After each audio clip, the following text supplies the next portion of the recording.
Good afternoon and welcome everyone to our official groundbreaking of the Sahuarita Food Bank and Community Resource Center's new 14,300 square foot building.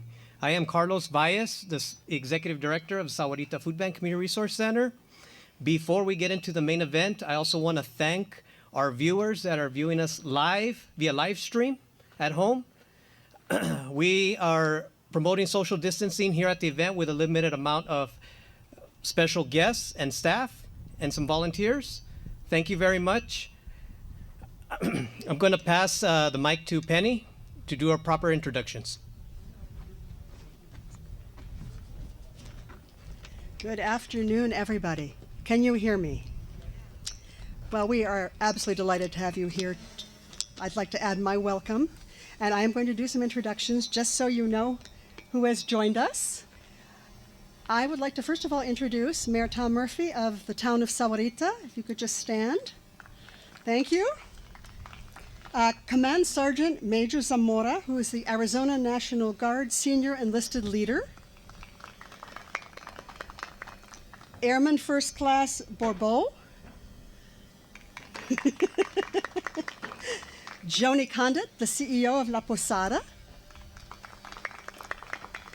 Jessica Brock, Manager of Strategic Community Development at Freeport McMoran. Pastor Randy Mayer of the Good Shepherd United Church of Christ, which is right behind us. Joyce Finkelstein, who is a community volunteer in many, many areas, and she's also the chair of our capital campaign. Jackie Smith, who is our Secretary Treasurer. Kurt Keim, our Vice President and Grant Officer Extraordinaire. Roberta Lopez-Suter from our board is here, who's helping with the AV. Ann Stryker from our board is here. Thanks, Ann, for being here. She's holding up that piece of equipment back there. So, welcome. Carlos?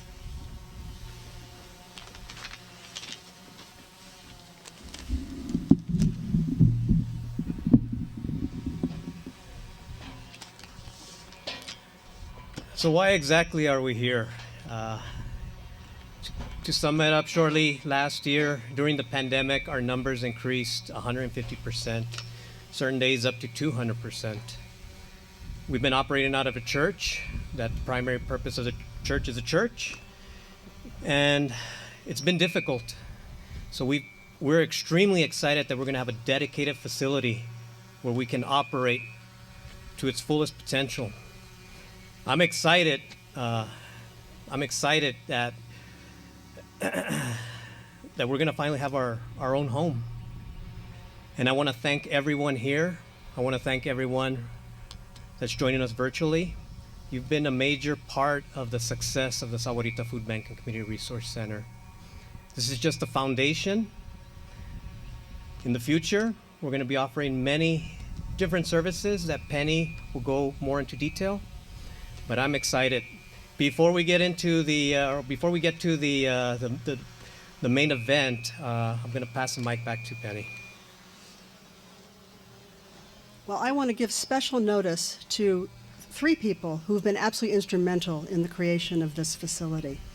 Dennis St. John, who is our project manager. Liz Farkas, who is our wonderful architect. And you can get an idea of her skills by looking at the poster behind you. And I don't think Matt Watsa, our contractor, is here, but, Matt Watsa is here. I'm sorry, with hard hats and everything, we can't necessarily recognize people. And then Gene Swearingen, who is here as our superintendent of the site. He's the boss. And we can't do anything without Gene escorting us and making sure that we're safe and we're not getting in the way of our ambitious construction schedule. What we'd like to do right now is turn the mic over to Mayor Tom Murphy, who has been a wonderful supporter of us in this endeavor. The town of Sahuarita has been terrific.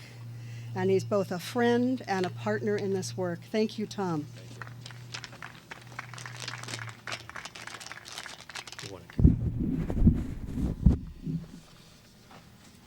Good afternoon. It's an honor to be here. And really, on behalf of the town council, our town manager, Kelly Udall, and all of our staff, it's just a wonderful day.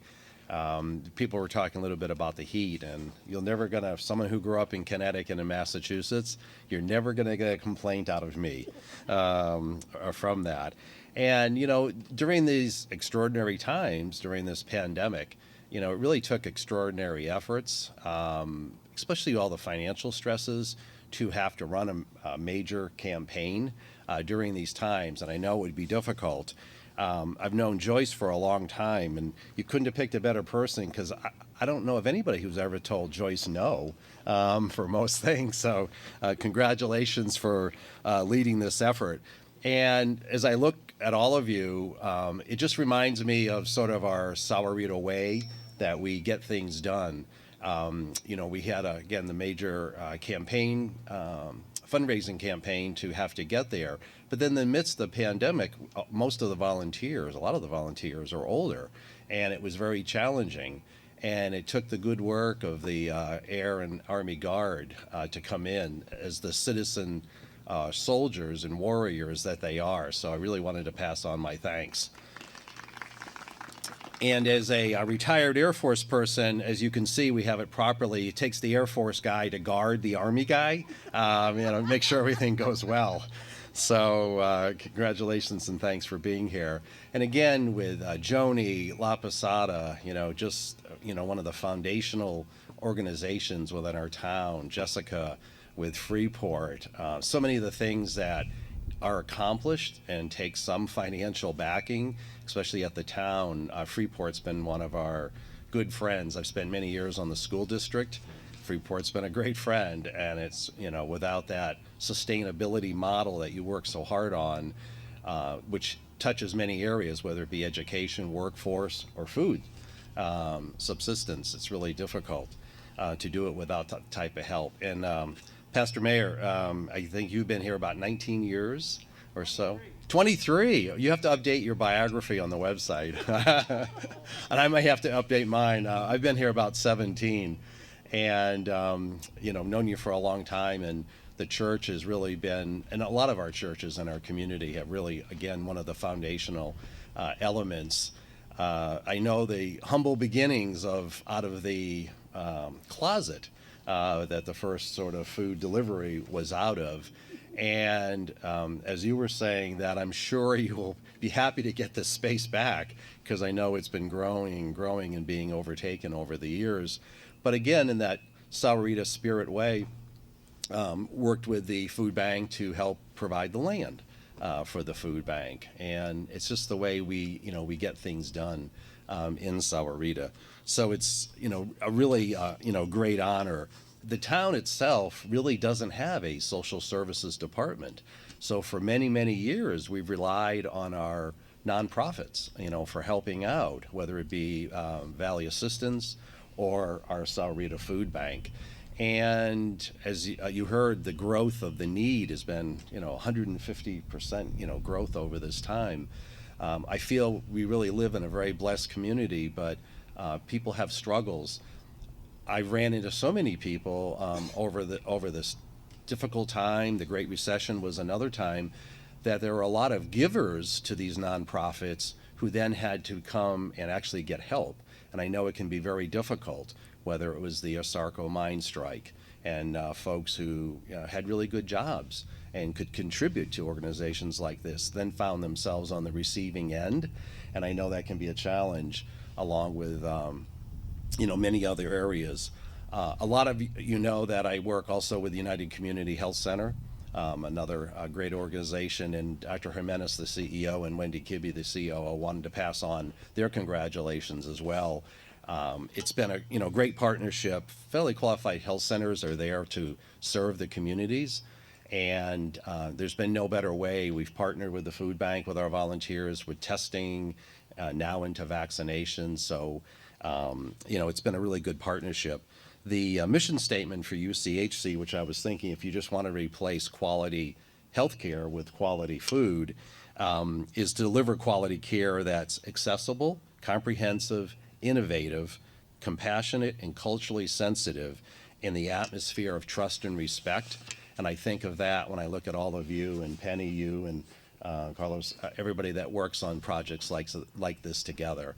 So congratulations. It's another great day in Sahuarita, even in the midst of some of the challenges, but we find ways to work together and overcome, and I look forward to the completion of this. Thank you, Penny.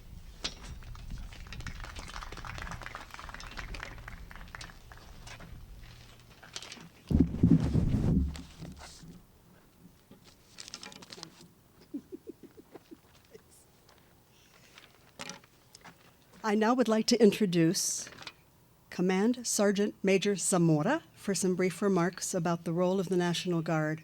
And we only want to re-emphasize what a gift the Air Guard and the Air Guard and the Army Guard have been to us this year. We could not have stayed open, quite simply. So thank you so much, and we look forward to hearing from you.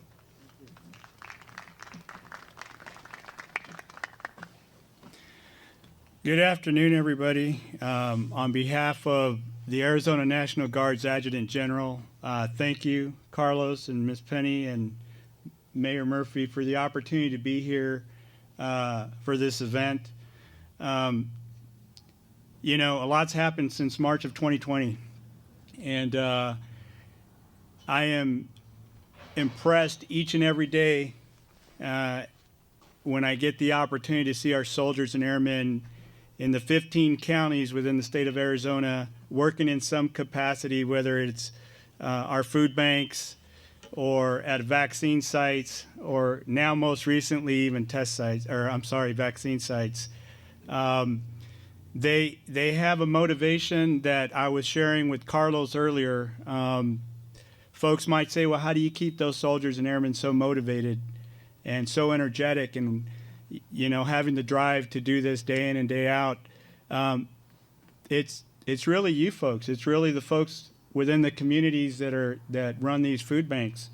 I was speaking with a soldier this morning, and the soldier says that he feels like he's a part of the family here at the Sahuarita Food Bank and soon to be Community Resource Center. He feels like he's part of the team. And I think that's extended in all 15 counties where our soldiers and airmen are supporting our communities. They feel like they're a part of the team. They feel like they're a part of your family. And on behalf of my leadership, thank you for that. Thank you for welcoming them to your team, making them a team member, a battle buddy, or a wingman, because that's what drives their motivation to want to continue to do this. Many of these soldiers and airmen that work at these food banks across the state, when they get days off, they go back on their days off. They put on their civilian clothes and they go back because they understand the importance of what they're doing. They understand the importance of helping their communities. They want to be a part of the solution, and I thank them for that. You know, another thing that, while I'm up here and I have this opportunity, is I would just really like to extend the invitation out to the community, those folks that are virtual and folks that are here. You know, I encourage you, if you have not had the opportunity to volunteer and support your community, do it.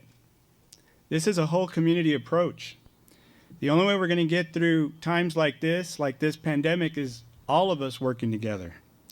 You know, it's not just the National Guard. The National Guard would love to serve in the food banks and vaccination sites and test sites long term. But the reality is the National Guard has another mission. The National Guard has a mission to defend the nation and to be the primary combat reserve of the United States Army and the United States Air Force. But we have that luxury of being able to pivot and help our communities in times of needs. And we enjoy doing that. So I ask those that are listening online to really consider reaching out to your communities, to your food banks, and seeing how you can help, how you can be a part of the solution. Because together, we're going to get through it. But we all got to work together. And again, on behalf of the Arizona National Guard, thank you for this opportunity. Again, we're excited to be here. Thank you. I feel like I'm a part of the team now, too. So thank you very much, Ms. Penny, Mr. Carlos, Tom Murphy. Thank you so much, Mayor. I really appreciate you having our soldiers and airmen being a part of your community. Thank you.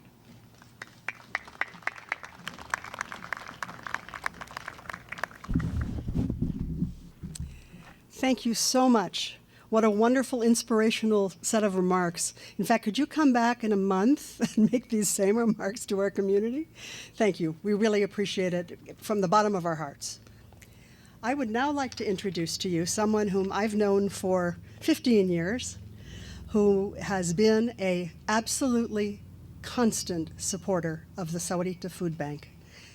When we started this endeavor, we were very, very small, but we've become very, very big. And Randy, Pastor Randy, has really been there for us, supporting us, challenging us when we sometimes have taken over a little too much of the church's space, although that's not been a problem during COVID.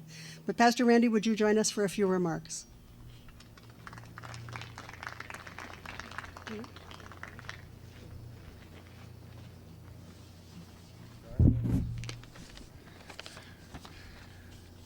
Well, it's good to see you all. On behalf of the Good Shepherd congregation, I bring you all greetings to this very sacred place that we consider home to so many great programs.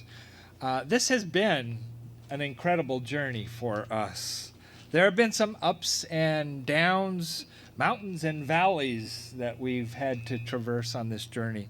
But it has been a journey we at the Good Shepherd and the Food Bank wouldn't change for a minute.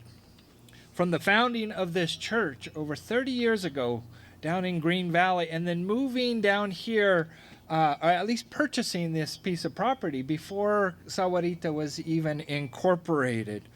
The Good Shepherd congregation has always believed in Jesus' call to follow in his ways of love and compassion. If you are faithful and follow, you will be guaranteed a crazy, wild, fun-filled journey that is better than you ever could have imagined. And that has been our journey here with the food bank. 12 years ago, when our mission committee surveyed the community to see what are the deeper needs of our community, they got some strong feedback. And the feedback was that there was a food insecurity need in our community. And there were people that were really, really struggling. And so we put together this little food pantry that I think we're going to have to keep as a museum piece back there, because it really was a little tiny closet in our church. And we rallied a number of dedicated volunteers. And little by little, amazing to our sight, people began to trickle in. Some days, there was nobody, and the volunteer would just sit in the office reading a book.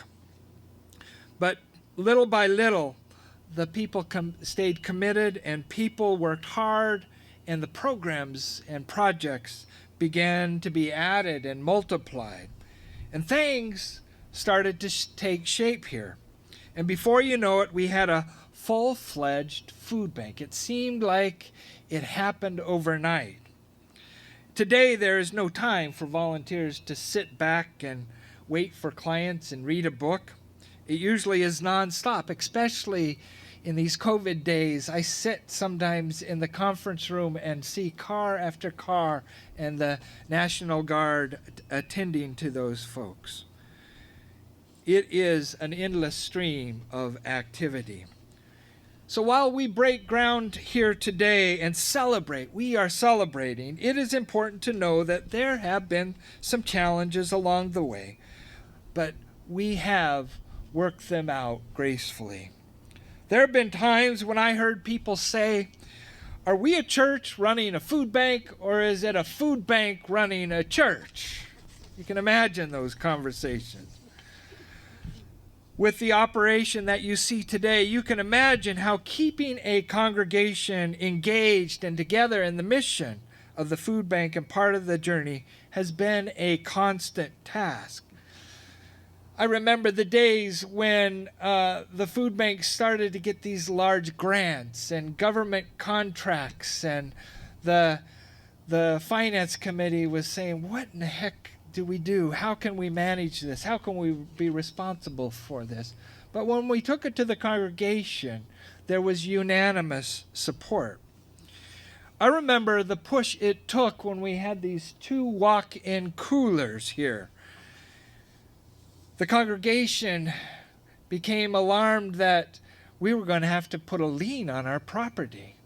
But little by little, we worked through those issues, and the congregation voted unanimously to support that. Or when more and more rooms and space were being dedicated to the food bank, and the congregation unanimously supported for that space to be used.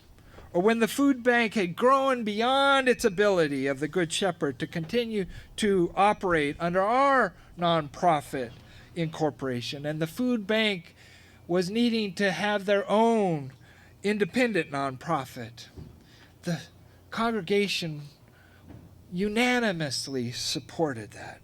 And when the idea to build the food bank on the Good Shepherd property and expand it even to be the community resource center with a long-term lease, and I believe the lease is $1 over the long 50 to 100 years, the congregation unanimously supported that. You see, we have been on a journey. It's been a wild and crazy, challenging but fun-filled journey.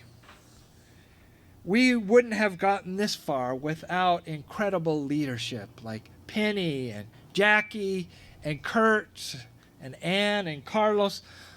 But I remember people long before that were moving this. One of our earliest supporters was Anna Grissel, who had this vision. She had no idea. It was a pantry back then, but moved and supported that. We are excited. We are really excited at the Good Shepherd to see this project at this point, to see this sacred land being used. In the words of Matthew 25, when I was hungry, you gave me food.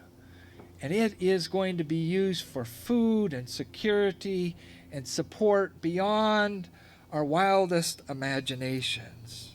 And so we're excited about the vision and the future, but we are committed to the journey. For this isn't going to just stop here. We will continue to journey forward in the years and years ahead. Thank you.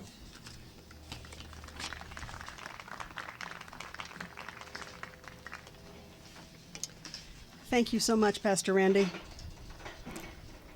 He took most of my remarks. No, seriously. I have to tell you, my heart is so full right now. It's so full of gratitude to those of you who've been involved with this organization in any manner of ways. I really want to talk to those folks who aren't with us today who are listening in and tell you that we miss you, the volunteers. We miss so many of our donors. We have had so far well over 240 donors to this campaign. We miss everybody who's contributed. We miss the National Guard people who are not here today. And it's so important to us that we know that this is an entity that's supported by the community. I really like to say that our Community Resource Center is the community's resource center. That's really how we think about it. And this is just the culmination of a lot of hard work to go, but so satisfying that we know we have the support of all of you, all our sectors of our community. We have a capital campaign, as you heard, and we're still working on that. We've had donors from $25 to $652,000. Our $25 donor was a young lady from Sahuarita, from Rancho, and she was there with her mom. In fact, their dad was being deployed the very next day. And this little girl whispered to her mom and said she wanted to donate something. So all of a sudden, this little envelope with her name written on it in good second grade script appeared. And it has just meant so much to have folks like her, folks like our county, County is not represented here today. They were not able to be here today. They have been able to bring dollars to us that have made this project really get off the ground so that we could actually be here today. So we miss Daniel Tailuki, who was going to be here with us today, and we're thinking about you, Daniel. I also want to thank, obviously, the organizations that are leadership donors. La Posada. La Posada has been a constant supporter of ours. So thank you, Joni. Jessica, Freeport McMoran has been so helpful, both with large grants, the grant for this building, but also with grants that allow us to innovate and experiment and see what we might be able to accomplish that could go to scale. And as I said, we really appreciate the county. We also are missing a couple of people today whom I really want to acknowledge. Michael McDonald, who's the CEO of the Community Food Bank of Southern Arizona, has also been a supporter of ours. We're an independent food bank. We're an agency of that food bank. We are independent, and yet he really believes that a community like ours needs several doorways for people who are hungry in the community. So he's given us a great deal of support for that work. And then also, I'm hoping you're listening in, Dr. Leese. Dr. John Leese is in Prescott. He is the board chair of the Del E. Webb Foundation, and they just recently gave us a $225,000 donation to this effort. When I talked to Dr. Leese and said, "Can you come?" he said, "I'm going to be traveling, but I'm going to bring my whole board to your grand opening." So we're looking forward to that already. So I just want to say I'm not going to spend a lot more time because we need to get to the main event. It's warm out, even though it's only 74. But I do want to tell you that I've been thinking a lot about the fact that we're building a building. That's a really important milestone. But that's not really what this is about. What really this is about is providing a platform, a foundation to allow us to better serve the community, with our community partners, with those who've donated to us, in support of community members who may be hungry, community members who might want to go on a journey to a greater economic stability and economic self-sufficiency, which is what our Community Resource Center is all about. So that's why we're building a building, to serve the community better in conjunction with all of you and the good works you do. And it just brings me great joy to be able to say that, because this has been a long time coming. And with the support of the church, we are independent, we are secular, but they are our family as well. So thanks to all of you, and I'm going to turn this over to the main event organizer.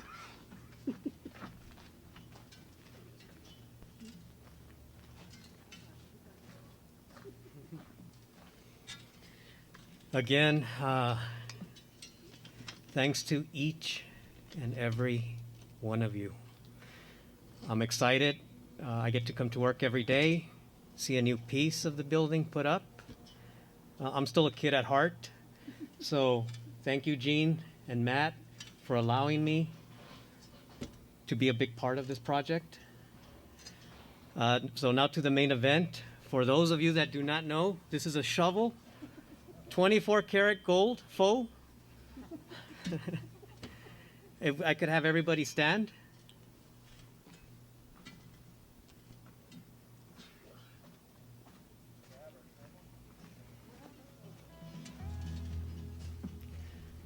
So I'm going to count down from 5 to 1. On 3, put your foot on the shovel. On 1, toss that dirt in front of you. Are we all ready? 5, 4, 3, 2, 1.